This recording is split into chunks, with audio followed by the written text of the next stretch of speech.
매우 작은 수준의 흉터를 내기 때문에 미용적인 측면에서도 엄청난 이득을 얻을 수 있는 수술로 되어 있는데요.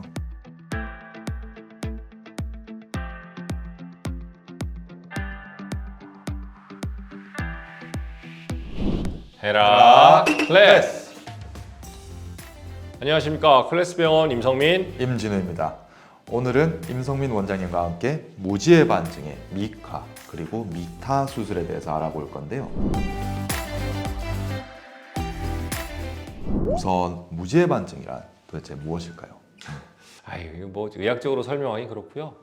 엄지발가락이 휜 겁니다. 그래서 이렇게 엄지발가락이 휘면서 그 엄지발가락의 한 부위가 좀 많이 튀어나와서 아픈, 그래서 모양도 보기 싫고 아프기도 아픈 그런 질병을 무지의 반증이라고 합니다. 맞습니다. 그 엄지발가락에 튀어나온 부분이 아프거나 엄지발가락이 또 2번, 3번, 4번 발가락을 또 밀게 되겠죠. 그러면서 그 2, 3, 4번 발가락의 바닥 쪽에 통증이 생기기도 하는 질환을 무지의 반증이라고 합니다. 그러면 이 무지의 반증은 도대체 무엇 때문에 발생하는 걸까요? 그냥 쉽게 말씀드리면 절반 정도는 우리가 유전이 된다고 생각하시면 될 것 같고요. 절반 정도는 후천적 요인이 형성이 된다.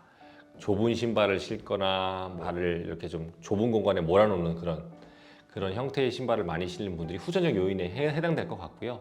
엄마나 할머니들이 이렇게 무지의 반증이 있으신 분들을 그렇게 유전받는 것들을 한 50%, 후천적인 게 한 50% 정도 보시면 될 것 같습니다.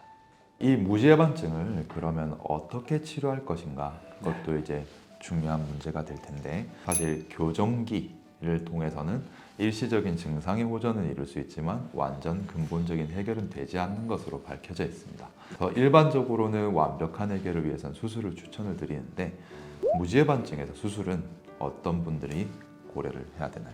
아까 전에 말씀드린 대로 우선은 아픕니다. 내가 있는데 아픔을 유발하면 그거는 분명히 수술의 대상이 되겠죠. 그 다음에 두 번째는 미용적인 측면도 있습니다. 내가 이게 어디 가서 뭐 목욕탕을 가거나 이랬는데 발이 많이 휘어서 난 너무 이거 보기 싫다, 이런 부분도 충분히 고려가 돼야 될 것 같고요. 근데 이런 것들이 두 가지 같이 병합돼 있다. 근데 교정기를 해봐자 잠깐 뭐 해보고 그냥 끝이다. 뭐 스트레칭을 좀 해봤으나 그냥 끝이다. 이렇게 보존적인 치료를 해봤는데도 불구하고 아까 전에 말씀 두 가지의 문제점이 지속될 때 수술을 고려해 볼 수 있을 것 같습니다. 최근에 이 무지의 반증의 수술에 있어서 미카 또는 미타라는 수술들이 각광을 받고 있는데요. 기존의 무지의 반증 수술과 비교해서 어떤 차이가 있습니까? 무지의 반증 수술의 핵심은 뼈의 형태를 변화시키는 겁니다. 교정하는 겁니다. 그래서 교정한다고 하고 뼈를 그렇게 쳐낸다고 그래서 절골, 그래서 교정 절골술 이렇게 얘기를 하는데요. 그거에 대한 것은 뭐 변한 거는 없습니다. 다만 옛날이라고 해봤자 몇 년 전이죠, 그죠? 살을 이렇게 잽니다. 아마 지금 이거를 보시고 있는 분들 중에서 수술하신 분들 중에서 자기 발을 보시면 한 이만큼씩 이렇게 찢어져 있을 겁니다. 그걸 찢어서 뼈를 보면서 뼈를 깎아내고 그 다음에 이제 뭐 고정을 해갖고 하는 교정 절골술을 하신 분들이 예전에 고식적인 방법이었습니다. 그런데 왜 이렇게 새로운 방법들이 나오게 됐느냐? 우선 이거 수술을 했을 때 그런 안 좋은 점들이 있었죠. 그게 어떤 거였냐면 1번 아픕니다. 그렇죠. 살을 짠 부위가 무조건 아픕니다.